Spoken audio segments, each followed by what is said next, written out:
adalah keyakinan terdalam dari hati. Tidak ditimbulkan dari perjuangan kelas, juga bukan hasil rekayasa para penulis. Sebab keimanan mendahului seluruh pertentangan manusia. Saksikan percakapan media nalar di channel yang kau muda.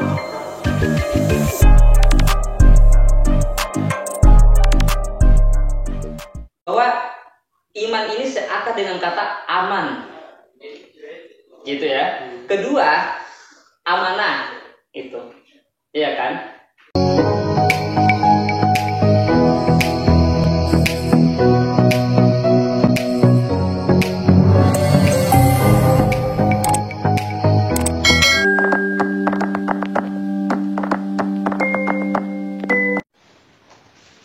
Halo, assalamualaikum warahmatullahi wabarakatuh, sahabat media nalar, dimanapun anda berada, semoga anda selalu semua dalam keadaan sehat walafiat dan dimudahkan segala urusan dan tentunya harus selalu bahagia. Kembali lagi bersama saya di sini Doni Jagdaleh akan mengajak teman-teman semua untuk berbicara mengenai hari ini kita akan berbicara tentang iman ya kawan-kawan. Ini sangat menarik untuk kita sebagai kaum muda untuk membahas seperti apa iman itu dan bagaimana konsep daripada iman itu. Nah, pada kesempatan ini kita kembali lagi akan ditemani oleh Bung Rajib Al-Nujub. Gimana, Bung? Sehat ya? Sangat sehat, Ya, alhamdulillah. Beliau ini adalah penggagas media nalar ya, mudah-mudahan media nalar panjang umurnya. Oke, berbicara tentang iman, Bung ya. Bagaimana pendapat antum tentang iman ini? Seperti apa sih iman itu? Konsep iman seperti apa? Iya, pertama-tama saya ucapkan terima kasih banyak pada Bung. Iya, bicara tentang iman. Jadi iman ini kadang-kala orang atau kadang diartikan hanya sekedar percaya, gitu ya, atau kadang diartikan hanya sekedar kata yakin, gitu ya. Tapi sebelum lebih lanjut mengartikan itu atau memaknai konsep iman ini, saya ingin mengatakan gini. Iman ini dia seperti apa ya? Kekuatan sebetulnya, dia bisa menjadi kekuatan yang akan mendorong sebuah perubahan-perubahan ke depan atau bahkan menghasilkan perubahan itu sendiri. Ya gitu, itu makanya kenapa kemudian iman sebetulnya itu sangat penting lah kira-kira ya, itu karena dia punya atau bisa menghasilkan konsekuensi logis semacam yang tadi saya sebutkan, bahwa dia bisa menghasilkan perubahan, gitu ya, dia bisa mempelopori suatu perubahan. Kembali ke yang pengertian lah kira-kira. Kalau kita bertanya apa itu iman? Ya kan, orang kadangkala diartikan sebagai semacam kepercayaan atau hanya sekedar keyakinan. Nah, kalau misalkan kita refleksikan pengertian itu rasa-rasanya tidak melingkupi secara universal atau masih kayak masih ngambang lah kira-kira. Percaya apa? Bagaimana maksudnya percaya? Masih agak ada, kalau kita sentuh dengan reflektif yang baik, itu akan terlihat bahwa ini masih agak kurang lengkap, kira-kira begitu ya. Nah, untuk menemukan kelengkapan pengertian iman, kita harus tahu dia akar kata atau asal kata lah kira-kira gitu ya. Bicara tentang iman, katakanlah secara etimologi itu, secara bahasa atau secara peristilahan, bahwa iman ini seakan dengan kata aman, gitu ya. Kedua, amanah, itu, iya kan? Aman artinya, kalau Nurcholish Madjid, salah satu tokoh pemikir, pembaharu lah kira-kira di Indonesia, mengartikan bahwa aman ini artinya sentosa, sejahtera. Sementara kata amanah berarti orang yang bisa dipercaya, gitu ya, orang yang dapat dipercaya, yang bisa kita titipkan rahasia ataupun tanggung jawab. Sebetulnya dengan sendirinya orang yang amanah berarti orang yang bertanggung jawab gitu. Jadi kata iman artinya bisa diartikan bahwa bukan hanya sekedar percaya, bukan hanya sekedar meyakini atau orang yang yakin, tetapi dia sekaligus orang yang merasa aman di dalam dirinya, di dalam hatinya. Di saat yang sama dia adalah orang yang bertanggung jawab, ya, orang yang amanah, gitu ya. Jadi kira-kira gitu. Jadi bicara tentang iman, kira-kira ringkasnya begitu. Ya, terima kasih Bung. Garis besarnya lah kira-kira. Ya, siap, terima kasih Bung. Ya, sangat menarik ya. Dari kemudian mengenai aman itu iman itu berkaitan tentang tanggung jawab gitu kan. Iya. Tanggung jawab berarti aman, sentosa dan sejahtera. Berarti berhubungan dengan adil ya berarti ya. Nah, kalau menurut Antu nih gimana Bung? Apakah konsep iman itu berkaitan nggak dengan konsep adil itu? Lagi-lagi kalau kita menggunakan perspektif yang jernih atau pikiran yang jernih menghayati konsep iman ini, ya, sebetulnya kita akan terlihat relasi di antara keduanya, gitu ya. Adil, misalkan ini, adil itu kan sederhananya gini, menempatkan sesuatu pada tempatnya, gitu ya. Jadi kalau saya berpikir atau kalau saya melihat orang yang beriman atau keimanan ini bisa berelasi atau dalam bahasa lain bisa mewujudkan yang namanya keadilan. Konsep adil ini adalah merupakan konsekuensi lanjut secara logis bagi keimanan. Kenapa? Karena katakanlah misalkan kalau kita cepat-cepat dalam konteks Islam misalkan, orang yang beriman tentunya dia pasti mengarahkan pada satu kekuatan yang besar. Dalam konteks ini misalkan God, ya, Tuhan. Saya mengimani Tuhan ini, saya mengimani bahwa Dia adalah Maha Besar, ya kan?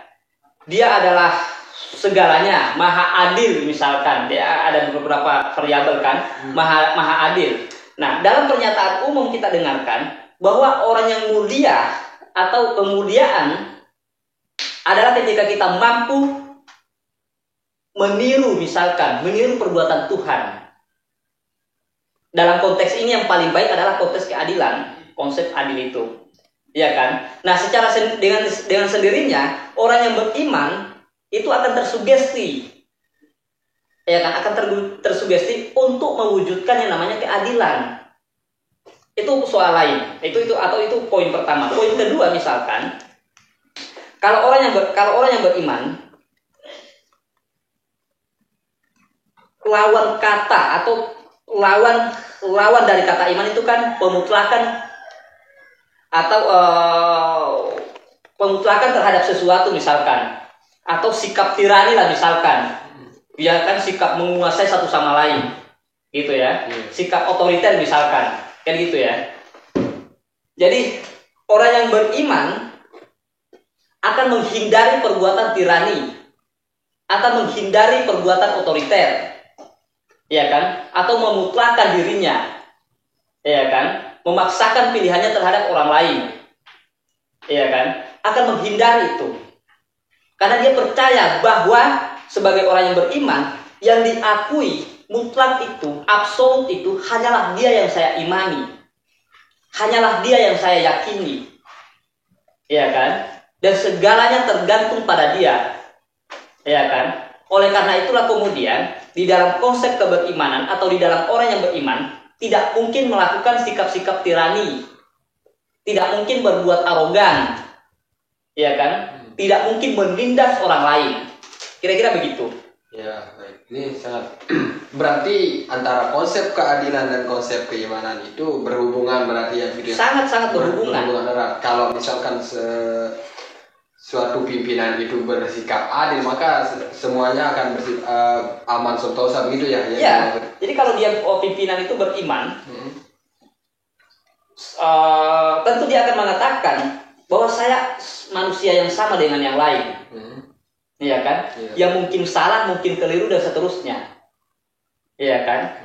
Dan itu pertama. Kedua, oleh karena itulah saya tidak bisa menguasai, menimbulkan sikap-sikap otoriter, menimbulkan sikap-sikap arogan, ya kan, menimbulkan sikap-sikap tirani, di katakan dalam konteks kepemimpinan misalkan, dalam konteks pemerintahan misalkan, itu. Jadi itu pentingnya. Kalau kita bicara soal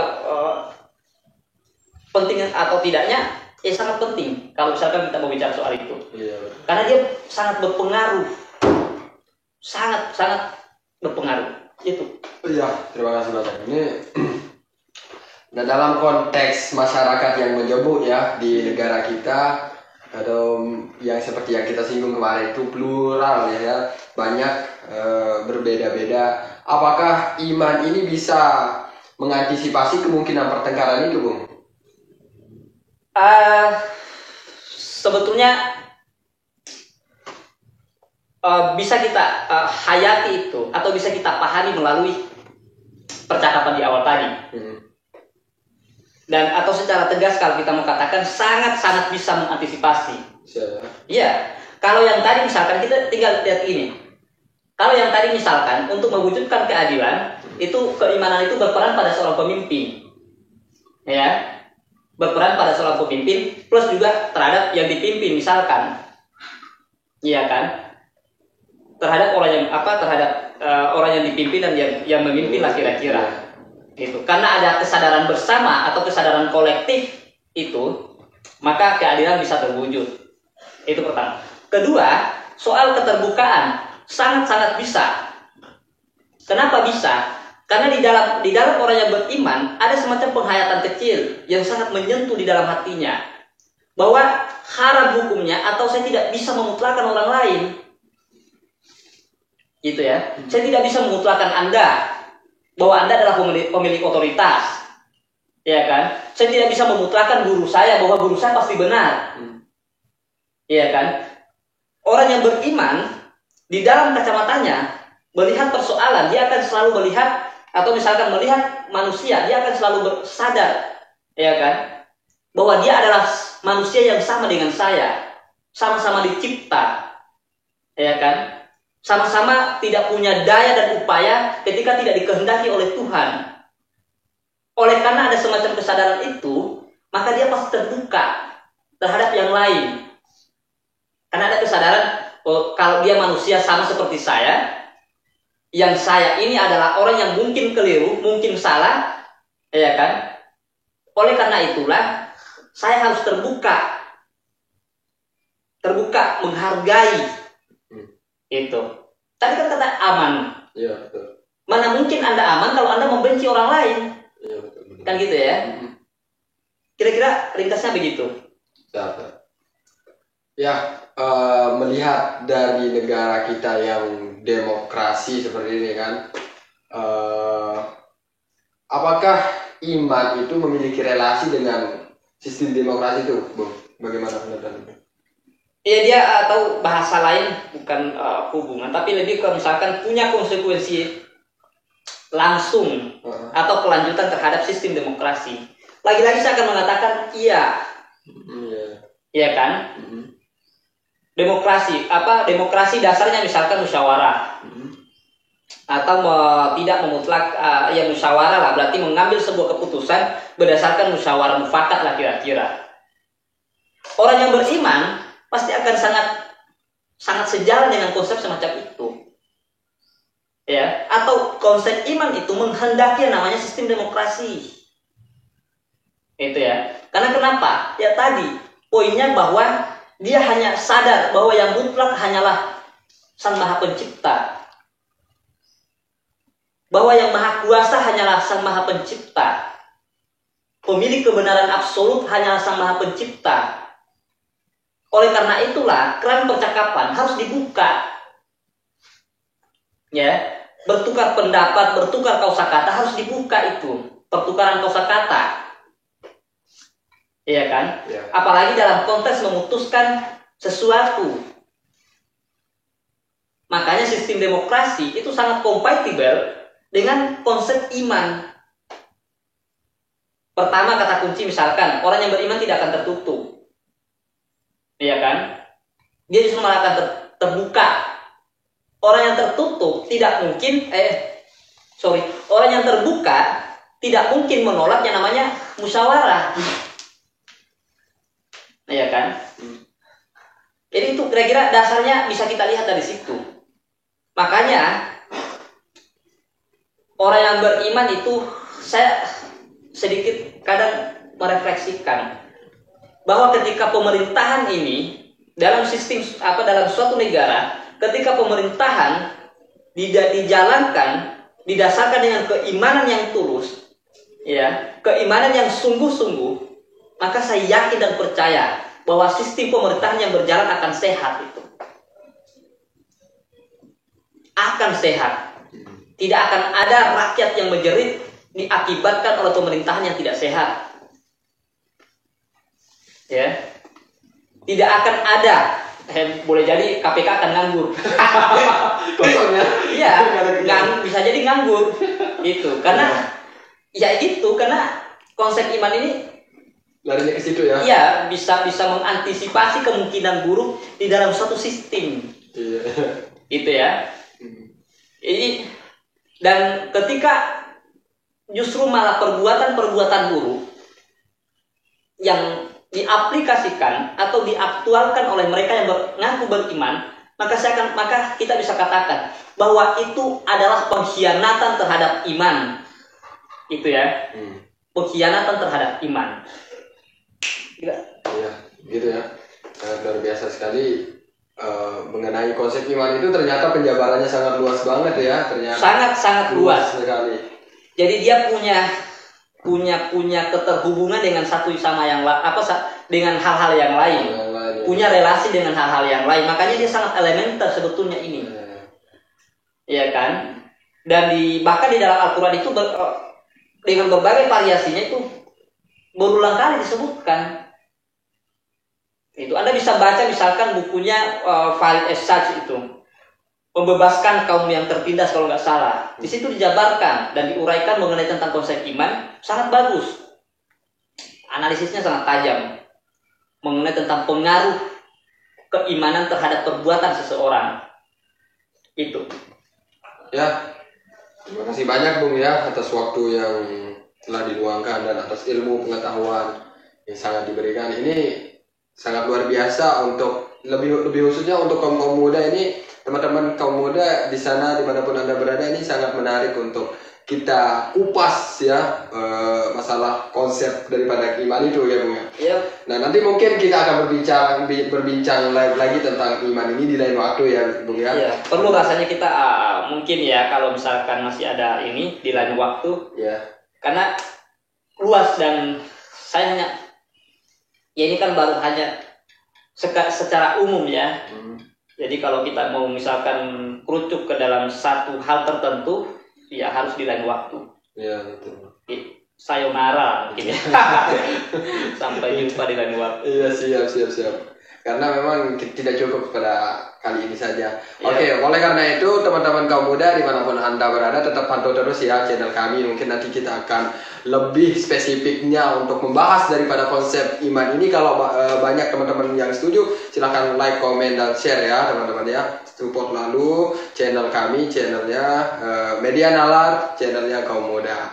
Lebih khusus teman-teman kaum muda ini akan membangkitkan nanti ya, sebagai kaum muda memang kita harus lebih banyak belajar lagi tentang situasi apa yang sedang terjadi pada sekarang ini. Oke, cukup sekian ya Bung ya, terima kasih banyak. Oke. Sampai di sini pertemuan kita teman-teman. Sekian, assalamualaikum warahmatullahi wabarakatuh. Waalaikumsalam warahmatullahi wabarakatuh. Ya.